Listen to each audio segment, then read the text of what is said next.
जगदीशपुर के नाम लिखवालो अपना ढोड़िया पो रानी ढोड़िया पो रंगदार के मोहर लगवालो अपना ढोड़िया पो रानी ढोड़िया पो। तोहरा ब्यूटी के देखी गोराई सारा लइकन में मार करवाई। अरे सबका के प्यारे गोरी बोटी हो तू धोक अधोरिया पो। जगदीशपुर के नाम लिखवालो अपना ढोड़िया पो रानी ढोड़िया पो रंगदार के मोहर लगवालो अपना ढोड़िया पो रानी ढोड़िया पो।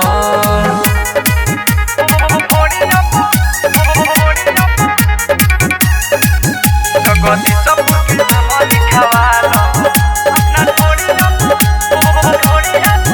तोहर पतली कमर हई तिरछी नजर मारे दिलावा पसब के चोट हो। कारी काजर काटार लागतारे करे बार लागे मन करे काटली ओठ हो मन करे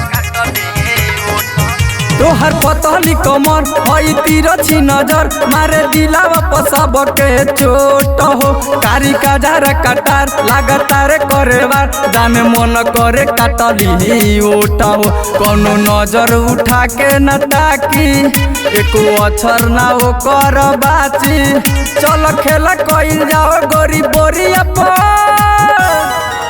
जगदीशपुर के नाम लिखवालो अपना ढोड़िया पो रानी ढोड़िया पो रंगदार के मोहर लगवालो अपना ढोड़िया पो रानी ढोड़िया पो।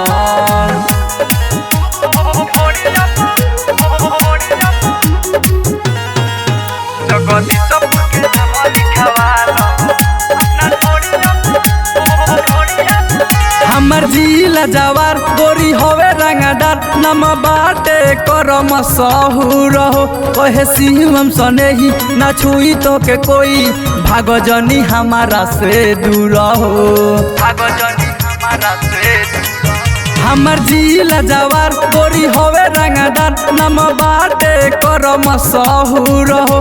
कहे शिवम सनेही न छुई तो के कोई भागो जनी हमारा से दूर हो। दिल में मिथलेश मिठू के बसालो अपना सीना से सीना सटालो तारा फिदा बानी 16 के उमिरिया पो। जगदीशपुर के नाम लिखवालो अपना ढोड़िया पो रानी ढोड़िया पो रंगदार के मोहर लगवालो अपना ढोड़िया पो रानी ढोड़िया पो। तोहरा ब्यूटी के देखी गोराई सारा लइकन में मार करवाई। अरे सबका के प्यारे गोरी बोटी हो तू धोक अधोरिया पो। जगदीशपुर के नाम लिखवालो अपना ढोड़िया पो रानी ढोड़िया पो रंगदार के मोहर लगवालो अपना ढोड़िया पो रानी ढोड़िया पो। माहिर रिकॉर्डिंग स्टूडियो जगदीशपुर।